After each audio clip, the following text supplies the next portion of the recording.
Lagi mong tatandaan na ang totoong kayamanan dito sa mundo ay hindi ang pera, kundi ang pagiging mabuting tao.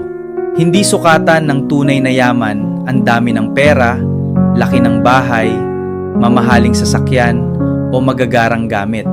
Dahil ang lahat ng yan ay pwedeng mawala anumang oras. Pero ang mabuting puso, magandang ugali at respeto sa kapwa ay mga bagay na hindi kayang bilhin ng kahit gaano karaming pera. Maraming tao ang mayaman sa pera, pero mahirap sa ugali. Alam mo yung may pera nga sila, pero wala namang respeto sa kapwa.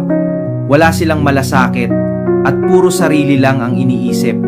Samantalang may mga taong simple lang ang buhay, pero dahil mabuti silang makitungo, marami ang nagmamahal, nagtitiwala, at gumagalang sa kanila. Tandaan mo, hindi ka aalalahanin ng mga tao dahil lang sa dami ng pera mo.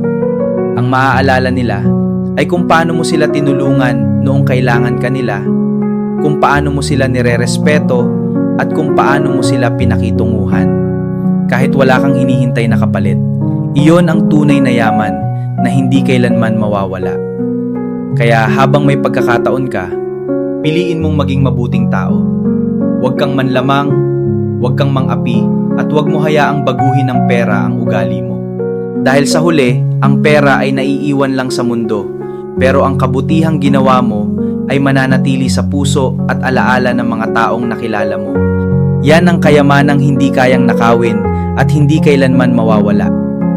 Kaya kung gusto mong mag-iwan ng magandang alaala sa mundong ito, unahin mong maging mabuting tao kaysa maging mayaman lang.